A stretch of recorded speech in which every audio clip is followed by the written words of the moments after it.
السلام عليكم ورحمة الله وبركاته. الحمد لله رب العالمين، وبه نستعين على أمور الدين والدنيا والآخرة.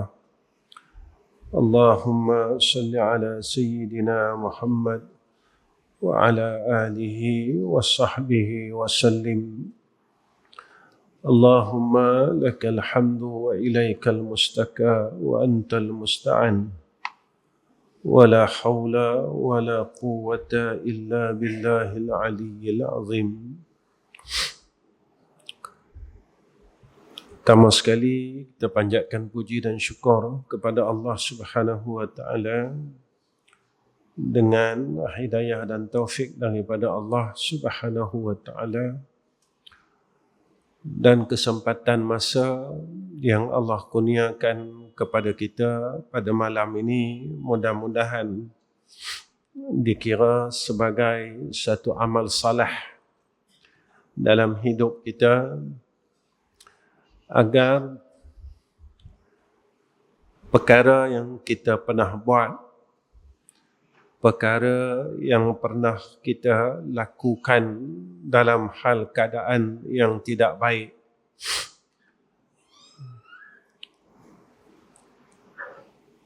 maka amalan ataupun apa yang sedang kita buat pada saat ini menjadi penghapus kepada perkara-perkara yang tidak diradai Allah yang pernah kita lakukan dan kita laksanakan di dalam kehidupan kita. Sekalian jamaah yang dikasihi oleh Allah Subhanahu wa taala, saya dan tuan-tuan maklum bahawa kita sedang melalui satu zaman yang agak susah untuk kita membina iman dan Islam kita.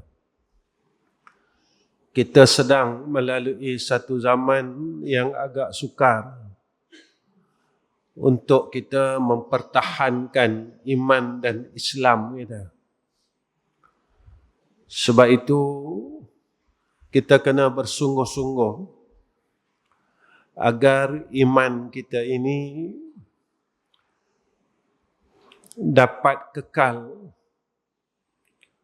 sehingga akhir hayat kita, dan kita dapat mempertahankan iman dan Islam kita sehingga akhir hayat kita.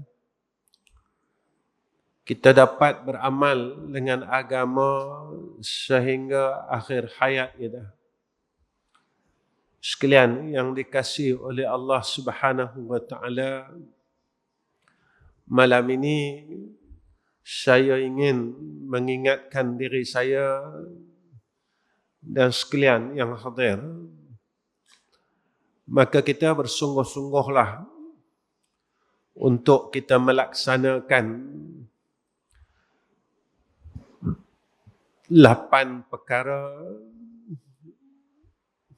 yang seolah-olah kita mengambil ringan terhadapnya. Yang pertama,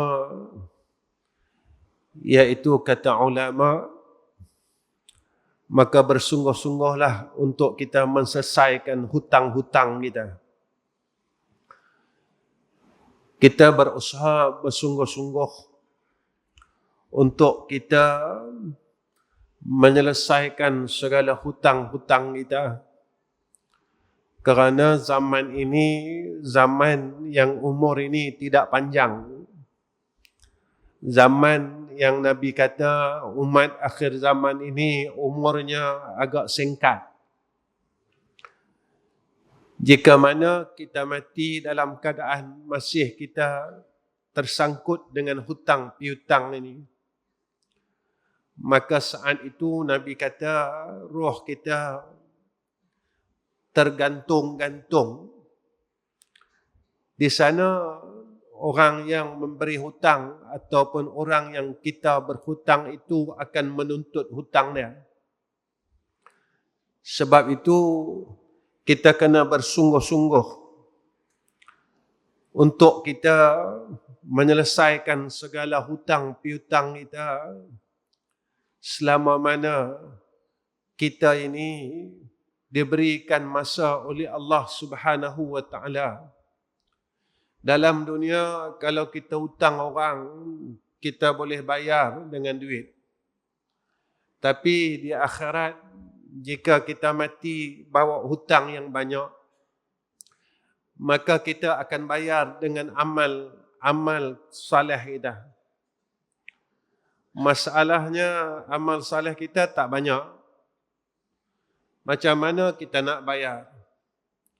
Kalau kita tak boleh bayar, maka segala kesalahan itu disucikan oleh Allah dengan azab neraka Allah Subhanahu wa taala. Dalam satu riwayat ada menyatakan orang yang mati berhutang pada zaman Nabi tak mau semayangkan. Tuan-tuan, membayar hutang ni adalah wajib, jangan kita ambil ringan. Jangan kita tidak mengambil berat dalam masalah ni. Berusahalah untuk kita membayar segala hutang-hutang kita. Kerana Nabi kata khairukum ahsanukum qada'a, iaitu sebaik-baik orang, kata Nabi, sebaik-baik kalian adalah orang yang baik membayar hutangnya. Janganlah kita, tuan-tuan, kita ini ambil ringan masalah ni. Semayang kita tak banyak, puasa kita tak banyak, amal ibadat kita tak banyak, tapi kita tak lepas nak masuk syurga disebabkan hutang kita. Kita tersangkut nak mendapat nikmat syurga Allah disebabkan hutang kita. Tuan-tuan, kalaulah kita ni ada masa, maka tolong fikir sejenak daripada kita mula akil balik sampai sekarang. Ada tak masih ada hutang-hutang yang kita belum selesaikan? Perkara yang paling kita takuti adalah hutang yang kita lupakan. Hutang yang kita lupakan, tetapi orang yang memberi hutang ini masih mahu menuntut kepada kita. Dan mereka tidak menghalalkan hutang tersebut. Kita takut, kita terkejut besok di akhirat. Ya Allah, kenapa aku tak boleh nak masuk syurga? Malaikat tahan kita. Dan orang yang kita hutang akan menuntut di hadapan Allah untuk menyelesaikan hutang-hutang yang pernah kita berhutang semasa kita hidup. Maka berusaha bersungguh-sungguh untuk kita menyelesaikan segala hutang piutang kita. Kedua, bersungguh-sungguh untuk kita mempelajari Al-Quran dan mentadabbur Al-Quran. Kerana apa, tuan-tuan? Maka Al-Quran inilah antara kekuatan orang Islam. 3 perkara menjadi kekuatan dan kegerunan pada hati-hati orang-orang kafir. Jika mana kita ada 3 perkara ini, tuan-tuan, di dalam diri kita dan kita istiqamahkan. Yang pertama Al-Quran, yang kedua semayang malam, yang ketiga kita istiqamahkan zikrullah. Tetapi jika 3 perkara ini mula hilang di dalam diri-diri umat Islam, maka tunggulah saat umat Islam itu akan diinjak-injak. Tunggulah saat umat Islam itu akan diperlekehkan. Tunggulah saat umat Islam itu akan dihina kerana di dalam hati orang-orang kafir, tidak ada kegerunan kepada orang-orang Islam. Kerana saat itu diberitahu oleh Nabi kita Muhammad sallallahu alaihi wasallam. Nabi kata sampai satu zaman umat Islam ini ramai, Nabi kata bagaikan buih di lautan. Tetapi Allah mengangkat kegerunan pada hati orang-orang kafir. Umat Islam tidak digerun pada masa itu. Umat Islam mula diinjak dan dihina pada masa itu. Agama Islam pada masa itu mula dihina dan diinjak, seolah-olah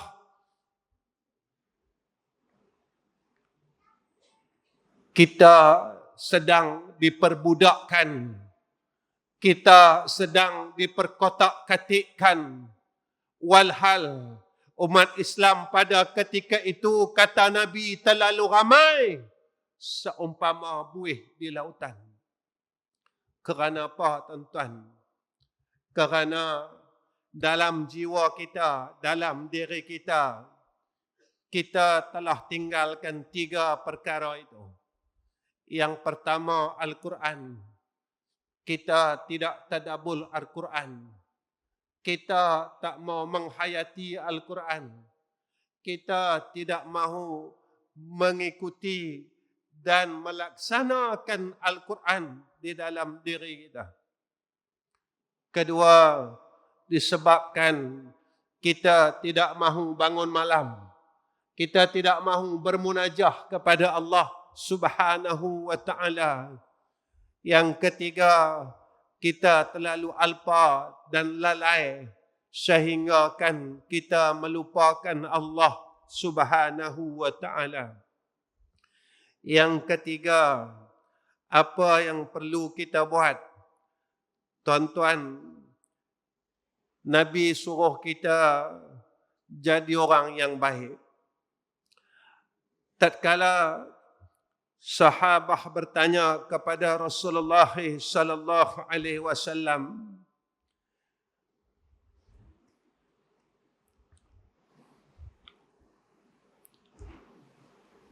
Nabi bagi tahu ke umat Islam pada saat itu, Nabi kata, mahukah kalian aku beritahukan sebaik-baik dan seburuk-buruk orang di kalangan kalian? Mereka terdiam. Sahabat terdiam pada masa itu. Nabi kata, jadi orang macam ni. Apa dia?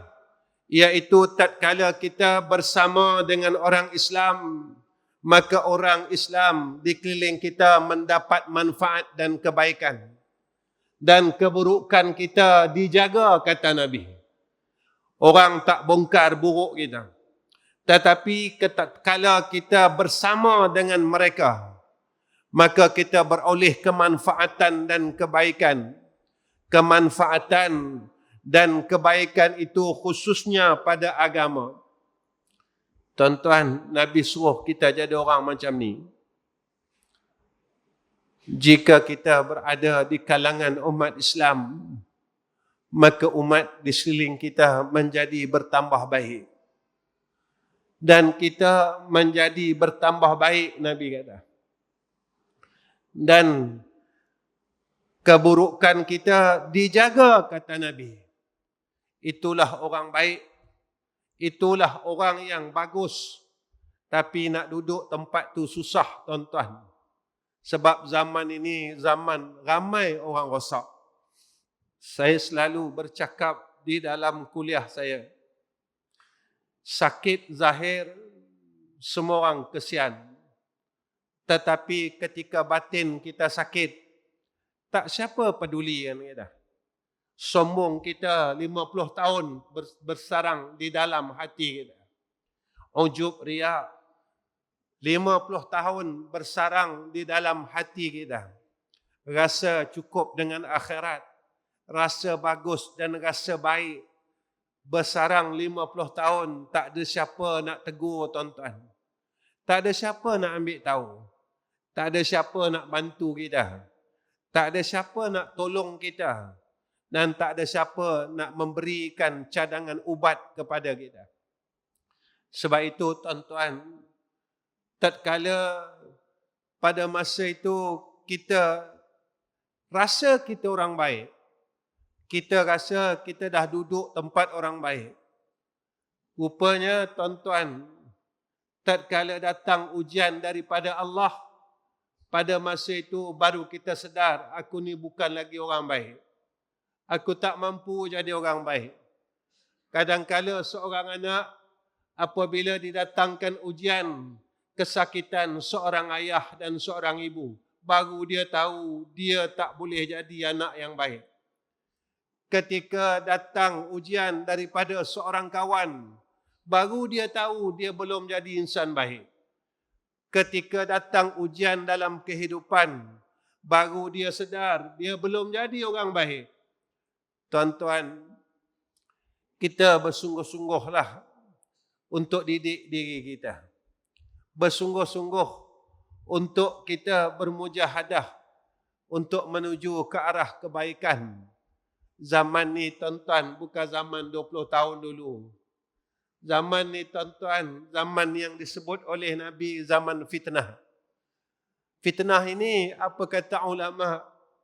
Fitnah ini termasuklah agama menjadi fitnah. Kita nak beramal dengan agama diuji. Harta menjadi fitnah. Kaum karabat menjadi fitnah. Ini yang disebutkan oleh ulama. Iman menjadi ujian di dalam zaman ini. Kalau kita tak bersungguh-sungguh, tuan-tuan, mempertahankan iman, Islam, roh, qalbun kita, kita akan tewas. Kita akan jatuh. Kita akan rebah pada lembah kehinaan, lembah kemaksiatan, lembah kebinasaan. Tuan-tuan yang saya kasih sekalian, apa yang kita kena bersungguh-sungguh, maka ulama sebutkan kepada kita bersungguh-sungguh jadi suami yang paling baik di dalam keluarga. Kenapa tuan-tuan? Ada hadis riwayat daripada Tirmizi, Nabi kata, sebaik-baik kalian adalah suami yang paling baik terhadap keluarganya. Dan aku adalah yang paling baik terhadap keluargaku. Nabi kata, wa ana khairakum li ahli. Tuan-tuan, benda ni dengar senang, tapi nak buat susah. Antara sebab kita tak boleh masuk syurga, sebab tempat kita sebagai suami dan ayah, tuan-tuan. Kita ingat kita dah bagi makan selesai, besok mereka akan dakwa kita. Anak perempuan kita akan dakwa kita. Isteri kita akan dakwa kita. Tuan-tuan, kita belum berjaya jadi suami yang baik. Seorang maula Nabi yang berkhidmat kepada Nabi sallallahu alaihi wasallam selama 10 tahun. Ketika sahabat bertanya kepada dia, wahai maula Nabi Muhammad sallallahu alaihi wasallam, pernah tak engkau dengar Nabi tinggikan suara kepada isterinya dan anaknya? Dia kata, selama aku berkhidmat dengan Rasulullah sallallahu alaihi wasallam, Nabi tak pernah naikkan suaranya pada isteri dan anaknya. Tuan-tuan, sebab itu Nabi kata, akulah sebaik-baik suami pada ahliku, kata Nabi. Tuan-tuan, kahwin ni senang.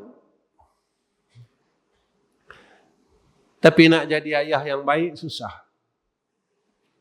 Tuan-tuan, kahwin ni mudah. Nak jadi suami yang baik susah. Saya tanya diri saya, tuan-tuan tanya diri tuan-tuan, dah berapa lama kita tak nasihat isteri kita? Dah berapa lama kita tak tegur isteri kita? Dah berapa lama kita tak ingatkan isteri kita? Dah berapa lama kita tak ingatkan anak laki-laki dan perempuan kita? Dah berapa lama kita dah tinggalkan anak dan isteri kita? Tuan-tuan, besok di akhirat zaman dakwa-dakwi. Isteri dakwa suami. Anak-anak dakwa ayah. Sebab itu, kalau kita nak kata kita orang saleh, Nabi suruh tengok ahli kita. Kalau ahli kita kata kita orang saleh, selamat. Kemudian Nabi suruh pergi kepada jiran kita. Kalau jiran kita kata kita saleh, selamat. Sebab itu tuan-tuan, tanya diri kita. Jangan tengok orang lain dulu. Kita tengok diri kita. Kita tengok diri kita. Tengok dalam-dalam. Tengok baik-baik. Dah berapa lama aku tinggalkan isteri aku? Dah berapa lama aku tak ingatkan isteri aku tentang Allah dan Rasul? Tuan-tuan, kita semayang malam sendiri. Kita tak ajak pun isteri kita semayang malam. Kita semayang malam sendiri. Kita tak beritahu, tak ajak pun anak kita semayang malam, yang laki-laki dan perempuan. Apa yang saya nak bagi tahu, tuan-tuan? Tuan-tuan nak masuk syurga sendiri ke?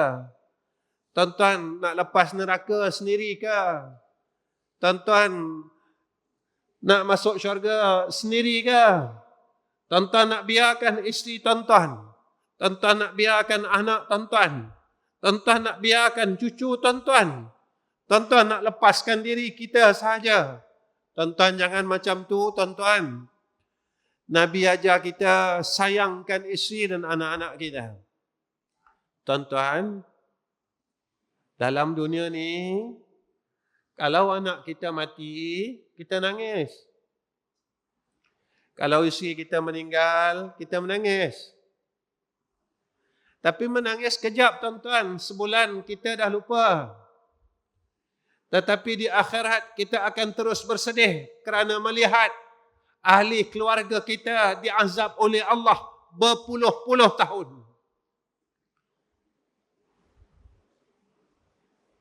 Tuan-tuan, tuan-tuan pernah dengar hadis kan? Seorang anak yang mati kecil, dia takkan nak masuk syurga. Tiap-tiap hari dia minta dengan Nabi. Tiap-tiap hari dia suruh Nabi, dia minta dengan Nabi, tolong bagi tahu dengan Allah. Tolong minta dengan Allah, ya Rasulullah, lepaskan ayah kami, lepaskan ibu kami. Tuan-tuan pernah dengarkan hadis tu? Tuan-tuan, di akhirat seorang anak yang mati kecil, dia tunggu ayah dan ibunya supaya lepas daripada neraka Allah. Ini akhirat, tuan-tuan. Yang saya bagi tahu ini akhirat. Sebab itu jangan tinggalkan isteri kita, jangan tinggalkan anak-anak kita. Dalam kita berbuat kebaikan, tolonglah pegang mereka. Tolonglah kita bangun bersama isteri dan anak-anak. Jangan biarkan mereka, tuan-tuan. Saya ingatkan perkara ini sekali lagi. Jangan nak masuk syurga sendiri. Masuklah syurga dengan isteri dan anak-anak.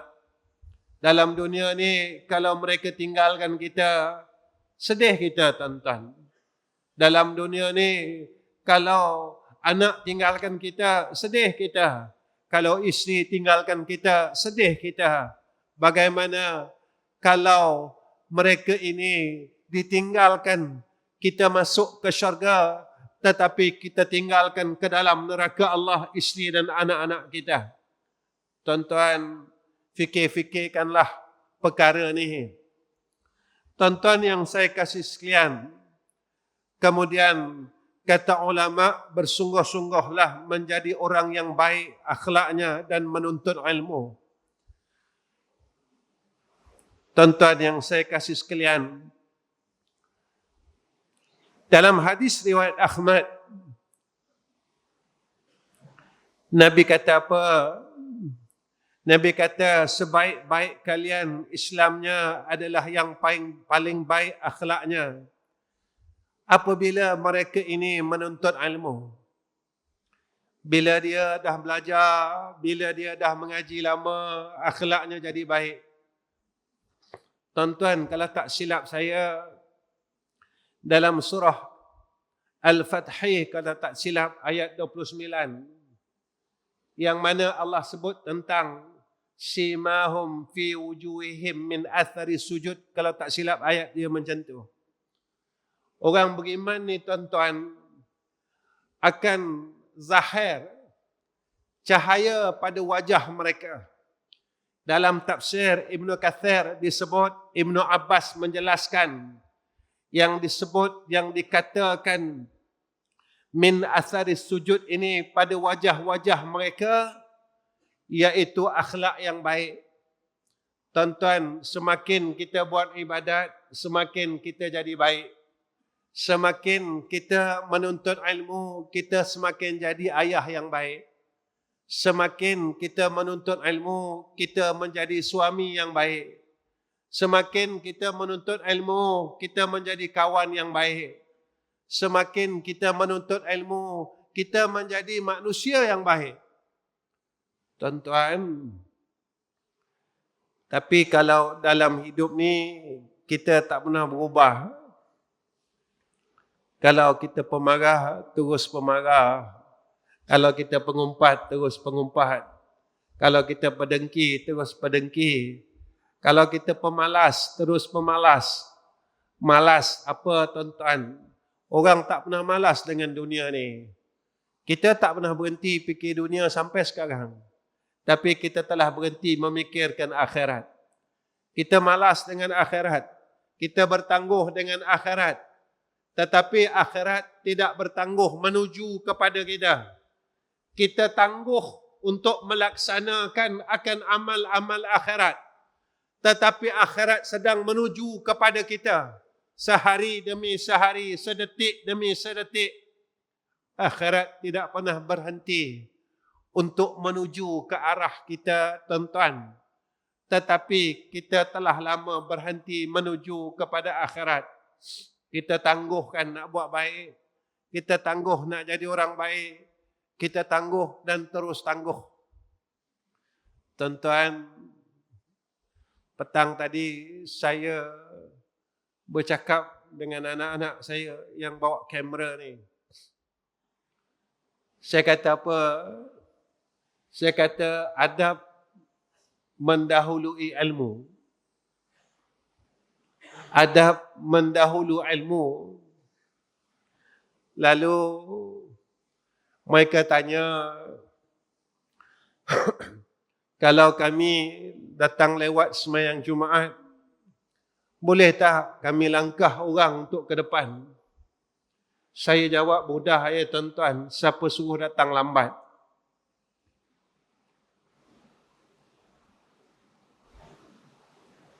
Padahal depan tu kosong. Betul kata saya.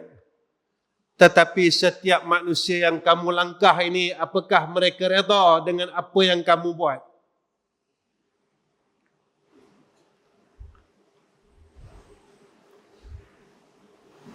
Tuan-tuan, orang yang kita langkah ni orang tua, tuan-tuan. Orang yang kita langkah peha-peha mereka ini, kita tidak tahu apakah mereka ini orang alim. Orang yang kita langkah ini, tuan-tuan, apakah mereka ini orang yang banyak beramalnya? Tuan-tuan, kalau orang ada adab, dia sanggup duduk di belakang. Kerana Nabi kata, innama bu'istu liutammima makarimal akhlak. Guru saya ajar macam tu, tuan-tuan. Orang tidak nilai kamu dan Allah tidak pandang kamu jika mana akhlak kamu jahat.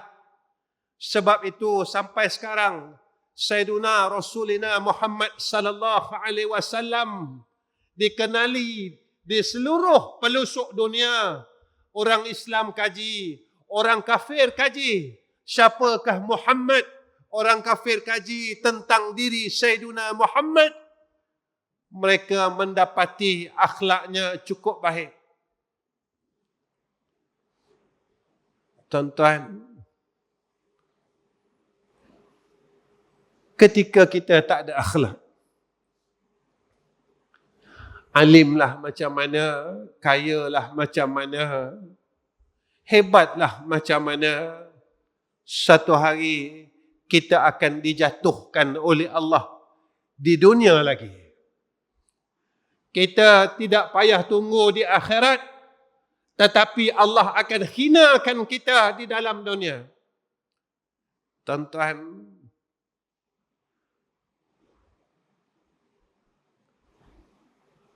seorang ayah kena ada adab dengan anak dia.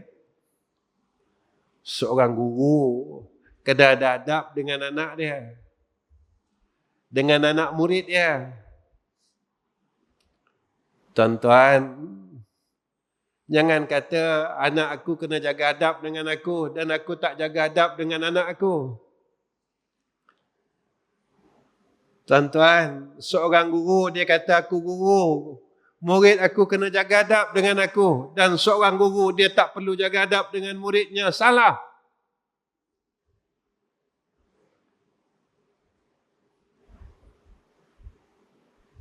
Kalau kita buka taklim muta'alim, tuan-tuan, kalau tuan-tuan tengok dalam Ayyuhal Walad, dekat situ ada, tuan-tuan, adab orang mengaji, adab murid, adab guru, adab dengan kitab, adab sesama penuntut ilmu. Tuan-tuan, kalau nak berkat dalam ilmu, jaga adab. Jangan ada kesombongan dalam hati kita, akulah yang paling pandai, akulah yang paling bagus. Sampai masanya kita akan berada pada hakikat diri kita yang sebenar, iaitu kita orang yang paling bodoh. Itu kata ulama, awal ilmu ni bodoh dan akhir ilmu ni bodoh. Kenapa awal ilmu bodoh? Orang bodoh ni dia rendah diri, tuan-tuan. Pada masa kita bodoh dulu, kita rendah diri, kita duduk jauh-jauh aja. Kalau ada majlis tahlil, kita duduk kat tangga, tuan-tuan, takut kena baca doa sebab aku ni bodoh. Tapi bila kita dah halim sikit, dah tahu sikit, kita mula bongkak dengan diri kita. Kita mula bangga dengan diri kita. Kita mula nak tunjukkan diri kita. Kita mula nak zahirkan diri kita. Salah. Semakin kita ada ilmu, kata ulama, semakin kita kenal. Aku ni bodoh. Yang maha mengetahui adalah Allah. Saya ingat kalam ni, tuan-tuan, kalam yang disampaikan oleh guru saya. Masa saya disuruh balik oleh guru saya. Masa guru saya suruh balik, tuan-tuan, dia pesan dengan saya, aku wasiat kepada engkau dua perkara. Pertama, bertakwa kepada Allah. Yang kedua, mengajarlah dan bukalah madrasah. Setiap kali saya ziarah, dia tanya, tuan-tuan, kau dah buka sekolah belum? Setiap kali dia tanya, saya datang jumpa dia, dia tanya tu je. Kau dah mengajar belum? Dah buka sekolah belum? Saat dia wasiatkan kepada saya, tuan-tuan, dia kata mengajarlah balik. Saya kata, tuan, saya antara murid yang paling bodoh dalam ribuan murid tuan. Kenapa tuan wasiatkan kepada saya suruh mengajar, suruh buka sekolah? Saya ni bodoh, tuan. Banyak murid tuan lagi yang alim, yang mengaji dengan tuan 20 tahun. Saya tak apa tahun dia duduk dengan tuan. Dia cakap apa, tuan-tuan? Sampai sekarang saya ingat. Dia kata, Ahmad, cuba engkau tunjukkan aku siapa insan yang paling alim di dalam dunia ini, yang melebihi akan ilmunya Allah.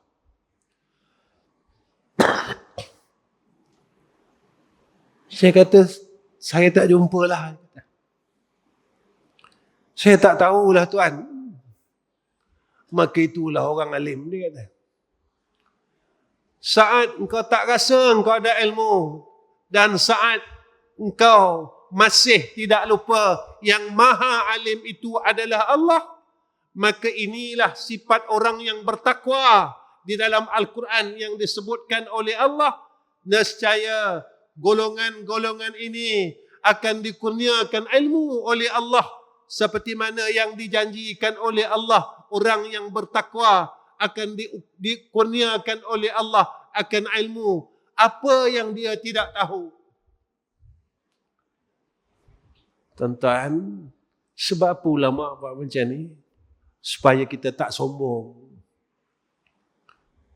Bila kita rasa kita ada, kita sombong. Macam harta. Bila kita rasa kita ada harta, kita sombong. Tapi cuba masa kita tak ada. Kita rendah diri.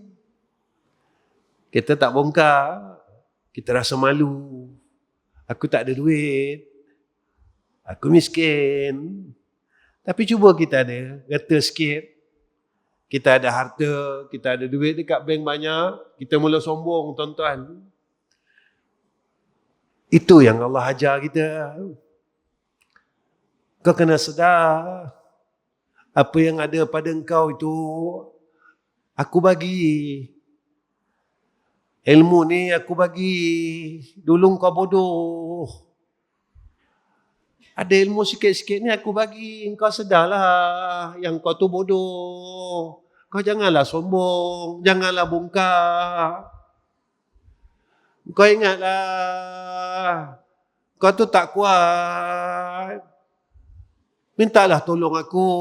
Nak baca Quran. Nak semayang malam. Nak zikir. Nak bersedekah. Kau jangan ingat engkau ada duit. Engkau boleh bersedekah. Jangan. Jangan ingat tuan-tuan. Kuat kita boleh bangun malam. Kita lupa minta tolong Allah. Sebab kita terlupa yang kita ni lemah. Sebab itu tuan-tuan, selalu saya ingatkan diri saya, kita ni selalu tinggalkan Allah. Kita ni tuan-tuan selalu tinggalkan Allah. Sebab kita rasa kita ada semua benda. Sebenarnya salah. Salah. Kita ada ilmu banyak. Kita tak mampu buat apa-apa, tuan-tuan. Saya selalu cakap dalam kuliah. Kita tahu banyak. Tapi kita tak mampu buat apa-apa dengan tahu kita. Apa guna tahu ni, tuan-tuan? Apa guna tahu kita kalau kita tak boleh jadi apa-apa dengan tahu kita? Kita tahu itu, kita tahu ini, kita tahu banyak benda. Jangan sampai tahu kita ini mengheret kita masuk neraka Allah Subhanahu wa ta'ala. Kita tahu banyak benda tuan-tuan dalam hidup ni. Itu tahu, ini tahu, itu tahu, ini tahu. Tuan-tuan,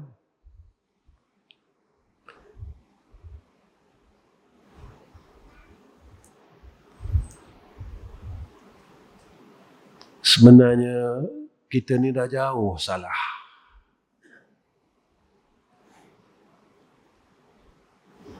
Pada manusia kita tak salah. Pada Allah kita salah.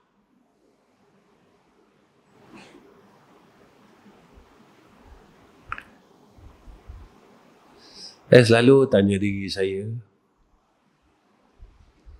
Sampai sekarang kita semayang pun kita tak boleh ingat Allah.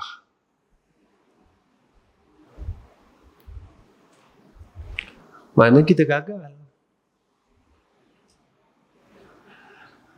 Kita gagal.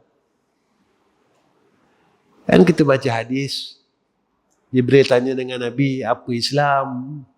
Nabi cakap Islam tu macam ni, macam ni, macam ni, macam ni, macam ni. Dia boleh tanya lagi, apa iman? Macam ni, macam ni, macam ni, macam ni, macam ni. Dia boleh tanya lagi, apa ihsan? Nabi jawab macam ni, kau buat ibadat, kau rasa kau bersama Allah. Kenapa kita tak boleh dapat ihsan? Sebab Islam kita tak betul. Kenapa kita tak boleh dapat ihsan? Sebab iman kita tak betul. Kenapa pula Islam saya tak betul? Saya semayang, Ustaz. Betul. Tuan-tuan, saya semayang, tuan-tuan semayang. Tapi semayang kita jadi apa?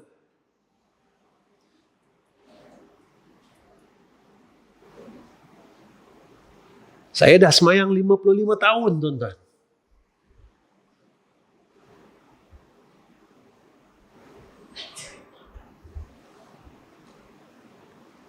Saya dah zakat. Akil balik. Dah 40 tahun lah. Tolak 15 tahun. Tapi saya dapat apa? Saya ada apa?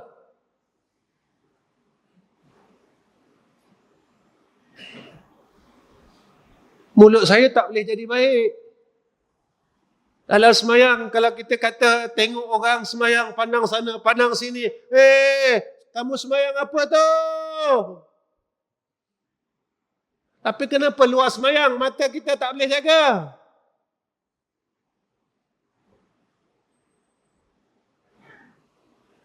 Dalam semayang nak cakap benda lain, kita takut batal semayang. Kenapa luar semayang? Kita tak boleh patuh dengan perintah Allah. Kita cakap benda yang Allah tak suka. Kita cakap benda yang Allah larang. Semayang kita jadi apa? Seperti mana yang Allah sebut dalam surah Al-Fatih. Orang yang taat kepada Allah, sujud kepada Allah, keluar daripadanya cahaya daripada wajah-wajah mereka. Akhlak yang baik. Orang ni makin tawaduk dengan Allah. Tuan-tuan, kita dah buat 55 tahun, 60 tahun, tak ada apa.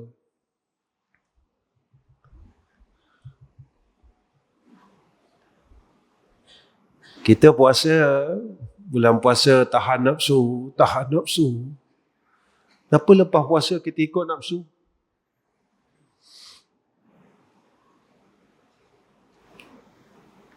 Tuan-tuan, benda ni kan Nabi minta lindung dalam doa. Ya Allah, aku minta lindung. Satu, daripada ilmu yang tidak manfaat. Apa ilmu tak manfaat? Kita mengaji tak boleh jadi baik. Jahat lagi. Buat maksiat lagi. Mengaji, tak boleh berhenti jahat lagi, tak boleh berhenti sombong lagi. Mengaji. Kita tak boleh buang kedekut lagi. Mengaji, tak boleh maafkan orang lagi. Mengaji. Tak boleh kita sayangkan umat Islam lagi. Mengaji.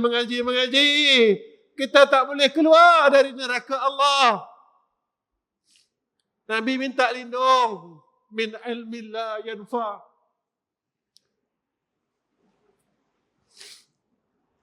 Ya Allah, dengan ilmu aku ni tak manfaat. Nabi minta lindung yang kedua. Nabi kata apa? Min qalbil la yakhsha.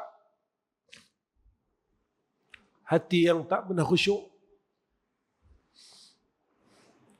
Kita dengan Allah ni bosan, tuan-tuan.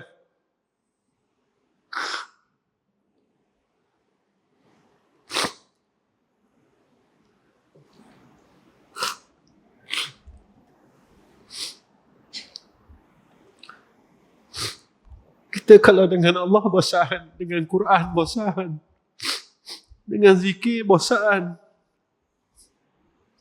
Tapi cari duit sampai sekarang tak pernah bosan.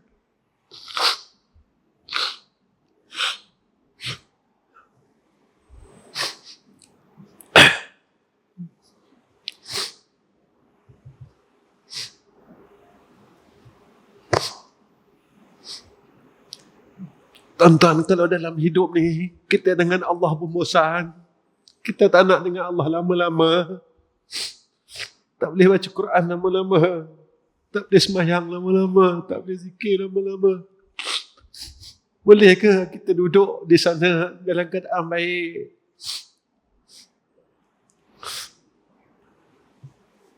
Hati kita ni tak khusyuk pun, tak suka pun dengan Allah. Hati kita ni tak suka pun dengan Allah Subhanahu wa ta'ala.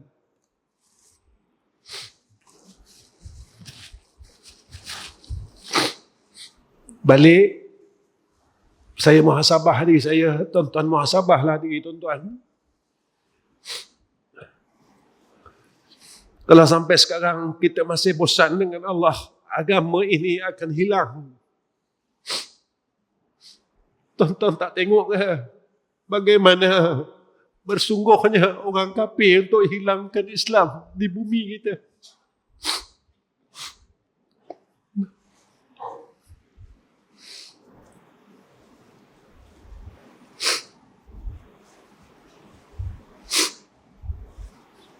Saya mampu buat apa? Tuan-tuan mampu buat apa?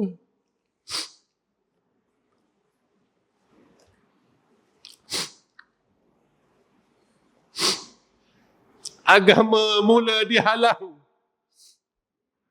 Masjid mula hendak dikosongkan. Saya mampu buat apa? Tuan-tuan mampu buat apa?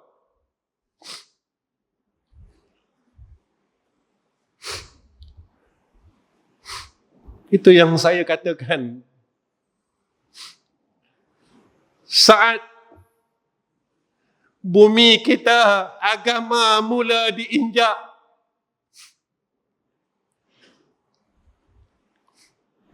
kita tak mampu buat apa-apa.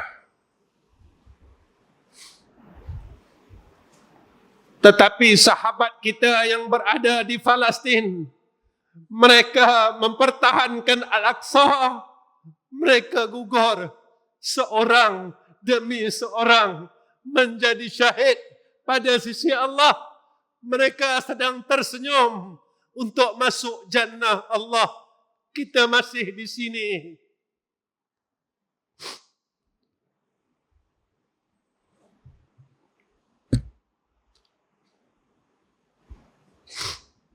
Kita akui dah tuan-tuan,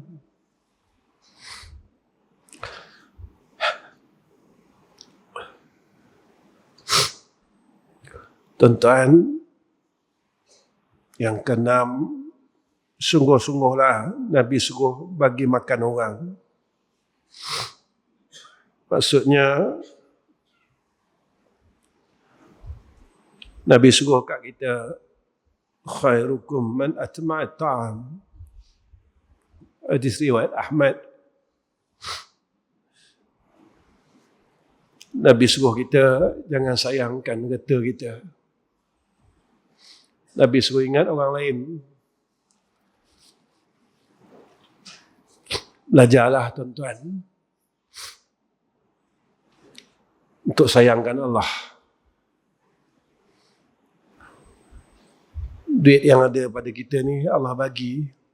Kenapa aku bagi engkau? Bukan suruh engkau suka dengan dunia ni. Aku bagi engkau supaya engkau boleh buat baik dan jadi orang baik. Tuan-tuan, berusahalah kita. Kemudian yang ketujuh, Nabi kata kita sungguh-sungguh tuan-tuan dalam hal ni. Siapa-siapa yang panjang umurnya, baik amalannya.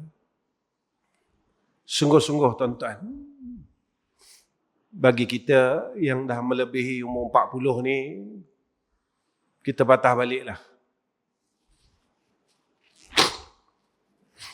Hadis ni riwayat Tirmizi. Nabi kata, sebaik-baik orang, panjang umurnya, baik amalannya. Supaya kita ini tak pergi jauh. Usaha untuk baikkan diri kita masing-masing. Saya pun macam tu, tuan-tuan. Kadang saya menong, saya tengok diri saya. Selalu tanya diri saya dah jadi baik belum? Saya tengok diri saya. Mulut saya dah baik belum? Telinga saya dah baik belum? Mata saya dah baik belum? Saya tengok diri saya.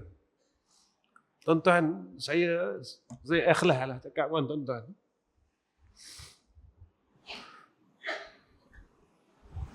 Kadang saya tengok isteri saya bercakap dalam hati saya, ya Allah, aku ni dah jadi suami baik belum? Saya tengok muka anak-anak saya satu-satu, tuan-tuan. Ya Allah, aku ni dah jadi ayah yang baik belum? Saya tengok muka adik-beradik saya.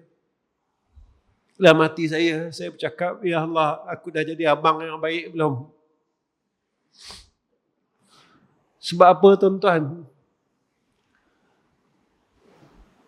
Syafaat ini selain syafaat Rasulullah, ada syafaat orang Islam. Isteri kita akan jadi saksi besok, ya Allah, suami aku ni baik, ya Allah. Suami aku ni lah yang pimpin aku untuk kenal kepada Engkau, ya Arhamar Rahimin. Anak-anak kita akan beritahu di hadapan Allah, ya Allah, ayah aku ni lah yang tunjukkan aku kenal kepada Engkau dan kenal pada Nabi Muhammad sallallahu alaihi wasallam.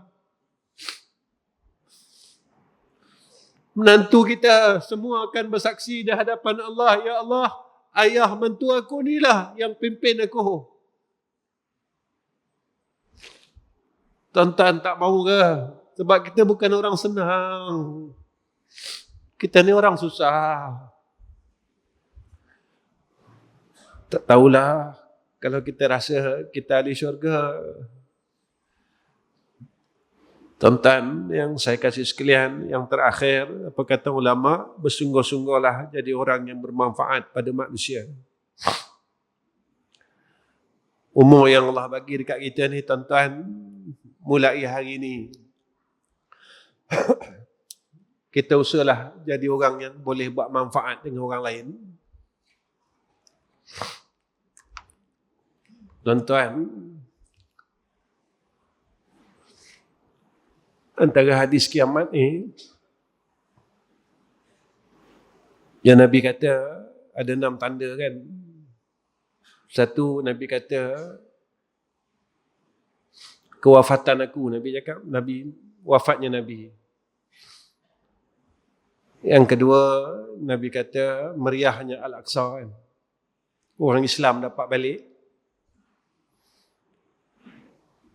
Antara yang Nabi kata kemusnahan Madinah. Tuan-tuan, kalau saya salah tolong betulkan. Saya dah nak berhenti dah.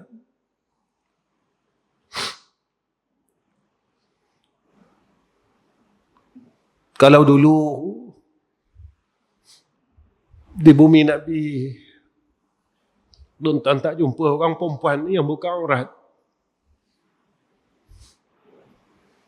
Sekarang tuan-tuan boleh nampak orang perempuan yang membuka aurat di tepi-tepi masjid Nabi kita Muhammad sallallahu alaihi wasallam. Tuan-tuan akan lihat dengan mata kepala tuan-tuan sendiri. Kita belum sampai ke musnahan Madinah. Tapi bunga-bunga kemusnahan bumi Madinah itu telah kita lihat. Saya nak cakap macam ni, tuan-tuan. Jikalah Nabi hidup,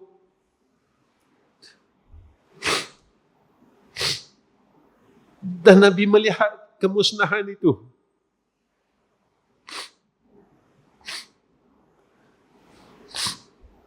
tuan-tuan rasa Nabi sedih tak? Ketika Nabi melihat bumi Madinah yang pernah makmur, musnah